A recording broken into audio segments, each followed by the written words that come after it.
Hey, what's up, everybody, and welcome to my 3 Takeaways episode from my interview with Laura Lee this past Monday.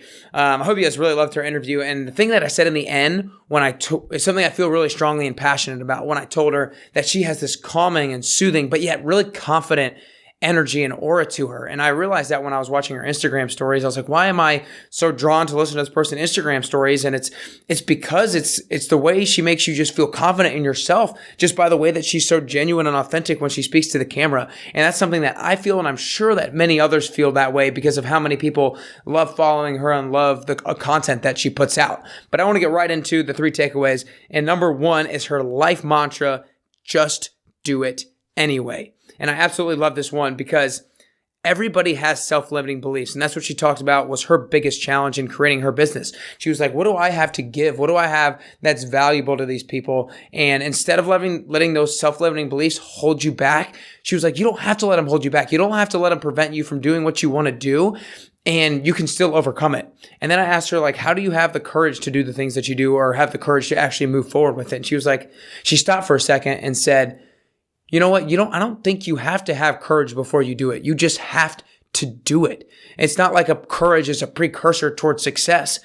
Being successful shows that you have courage. So instead of getting A before doing B, instead of having courage before being successful, just being successful shows that you have courage. So she just had to overcome that limiting self-doubt about her value and just do it, and then realize that she was valuable once she actually overcame those self-limiting beliefs.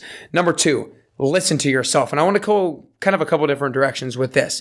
That she said that she was walking around New York City and she wouldn't listen to music. She would just kind of hear all the commotion that was going on. And while that was a lot of outside noise, she could still internalize a lot of her emotions and a lot of her feelings and things of that nature. So she allowed herself to kind of realize and listen to her inner gut saying that the job that she was in wasn't necessarily what she wanted to do.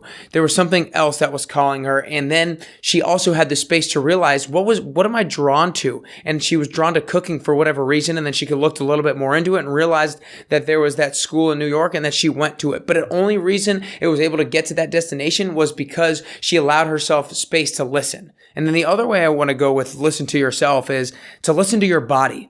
She said that for the majority of people, they can answer their own questions about their nutrition by just paying attention and being wary of the things that they put in their body and how that makes them feel and how that makes them think. So she talked about doing a food journal.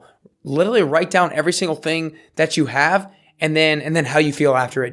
Does it make you feel tired? Does it make you feel sluggish, or does it bring you energy? And then being wary of that, and then making decisions based off of how those things make you feel. So those are the couple different ways to go about listening to yourself, in terms of listening to your inner gut and listening to kind of what you're supposed to be doing in life, and then listening to your body in terms of your own nutrition and how that makes you feel. Number 3 is be yourself. Now, we didn't actually even talk about this in the interview, and I was trying to think of my 3rd takeaway after hers, and then it hit me. I was like, be yourself. I don't think there's a more authentic person that I see on Instagram than Laura Lee is. She is just so genuine with everything that she puts out, and I think that shows up when I talk to her about, like, how do you split up your work from your relaxation because you're working at home the entire time. And she talked about how it was so intertwined, and I think it is so intertwined, and she can't necessarily distinguish the difference between them because she is so authentic, because she is so herself. And no matter what situation that she's currently in, she is being the same person. She's not putting on a different mask in one situation compared to another. And then the other thing is about being yourself is she encouraged people to share themselves, share their story, because she believes that anybody, if they portray or put out their story in a meaningful and valuable way, then everybody's going to have an audience as long as you're actually yourself and trying to be valuable to others. So again, my 3 takeaways. Number 1, just do it anyway. She loved talking about this and probably thinks to herself on a daily basis. Everybody has self-limiting beliefs, but don't let that hold you back. Don't think that those self-limiting beliefs mean that you can't act on things that you want to do and things that you want to achieve. Number 2, listen to yourself. Listen to that inner gut that's telling you what you might need to be doing or what you should be doing relationship-wise. There are so many things that our gut tells us. And then listen to your body nutritionally and how food makes you feel. Number 3, be yourself. Everybody has a story to tell in a meaningful and valuable way. Ending in 3, 2, 1. Have a great day, everybody.